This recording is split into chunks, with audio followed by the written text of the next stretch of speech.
No disagreements there. Next, we've got the Packers and Saints playing in Jacksonville because of the recent weather down in New Orleans. So it's a Saints home game, but they're playing away. I heard something somewhere saying that the Saints chose to move the game or lobbied to have the game moved to Jacksonville because it would cost more for Packers fans to go there than it would for their fans to go there. Just a little fuck you to the Packers. I'm about that. Yeah, I'm of course always you are. about that. I'm not a Saints fan either because the Saints and the Vikings have a tumultuous history. But I put this as kind of my upset game. Yep. With the Saints winning.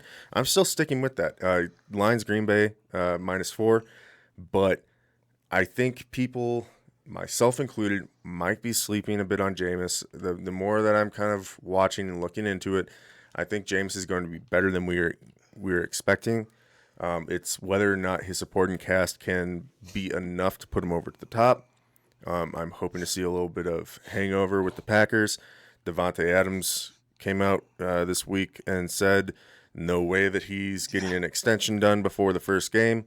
I expected that. I don't expect him to look at any sort of a contracting extension until he knows what is going on with Aaron Rodgers. Yep. And Aaron Rodgers is going to be leaving, which I think means Devontae is going to be leaving unless they offer him stupid fuck you money. They're going to have to give up so much money to keep him. I don't see the Packers having either one of those guys after this season, but they are there this season. I've got the Packers, and I kind of have a personal fuck you against the Saints right now for what they did to Latavius Murray. So it's not uncommon what happens. This just you got publicized a little more. Yeah, so it's the way they went about it. I understand cutting a guy who, maybe is not in your plans, even though I think Latavius was in their plans. They wanted him to take a pay cut. And he said, I'm not going to take the pay cut. They knew that they wanted him to take the pay cut. If you're going to cut him if he won't take it, you got to cut him early so he can catch on with another team. The timing of it's not great at all. They waited, trying to box him into a corner, saying, listen, you're going to take this pay cut or you're going to get cut, and now you're going to struggle to make it onto a roster because basically every roster is filled for week 1. Latavius isn't going to get a look at all until at least the end of the first week because teams are already starting to put in their game plans, and he's not going to be a part of it. Like, you're not going to sign him right now to pay him and not have him be a part of your game plan. So the Saints did him dirty and cutting him as late as they did. I think it's kind of fucked up the way they did that. I get cutting a veteran guy who's making a little more money than you want, but you signed him to this deal.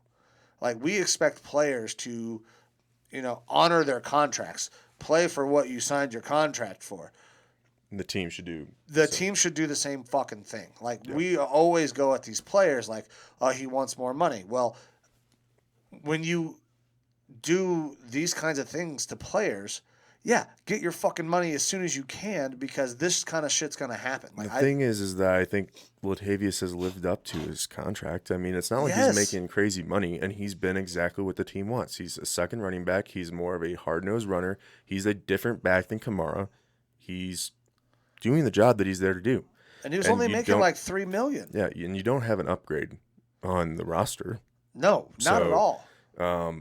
Yeah, like, don't get me wrong. I do think they did him dirty. I think this happens a lot more in the NFL than we see. It's just this was a little bit more of a bigger name player. Well, and Shannon Sharp came out and said this is fucked up. That's how I saw this whole thing go down. And so I'm off on the Saints. Fuck the Saints. Go Pack, go.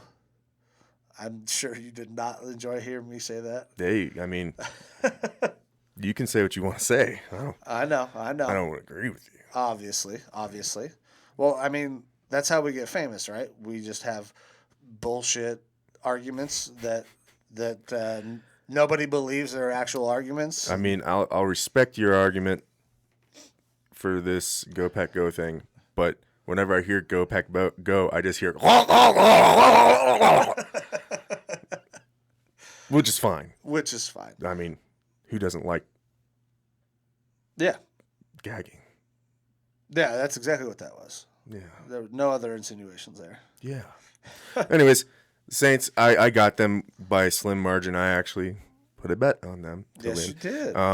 I do think that would be an upset. They're probably outside options to win. I'm going for the underdog in this one because I think they do have a chance to beat the Packers.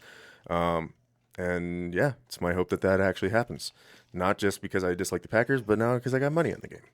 There you go. You're even more invested in that game. Oh yeah. So last of our early afternoon games here. Yep. Chiefs and Browns. Chiefs and Browns. So you guys heard me talk, thinking that you're saying.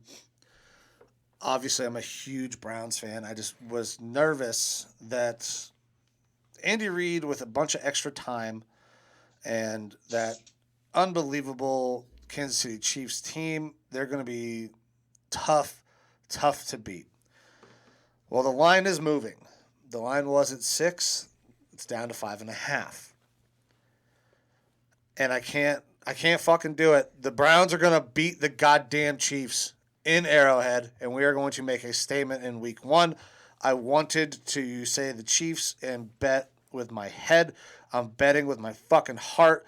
Let's go Brownies. Let's go out there and show that we are not only the biggest threat to Kansas City in the AFC, that we are the biggest threat to the Buccaneers for a potential fucking Super Bowl run.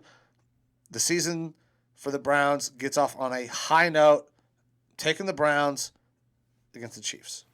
Yeah, so that was my second kind of upset pick. I didn't truly commit to it, but I'll say this. Chiefs, one of the best teams in the AFC. Completely respect them. Completely respect Mahomes and Tyreek Hill and what they can do. I do think that they are a bit overrated and that they get a lot of credit because of Mahomes and because they went to the Super Bowl last year. I think that they have, their offensive line at the end of the season and going through free agency and stuff. I was like, man, this thing's in shambles. And now it's actually looking like it's going to be a pretty decent offensive line. But I'm just not seeing. I see Mahomes to Tyreek Hill, and then I see a bunch of other guys. Now, the Packers had done that for years. They have other guys with a talented quarterback who makes it work with those guys. And I think that they can do that for sure. Edwards-Helaire is a good running back. I think he is a little overrated. He was overrated definitely at the beginning of the year last year, and then he tapered off some. I still think that he could be a good running back, but I think top to bottom, the Browns are a better team. I agree. I believe that if they were to lose this game, it's just because they're not playing up to their potential. And I would like to see the Browns play up to their potential. I think that they have a chance at winning this game. This is going to be a very close one, I think. Yes. Because we're watching playoff football in week 1. Yeah. In my opinion. So it's a game that I'm going to have a fun time watching. I have the Browns eking it out.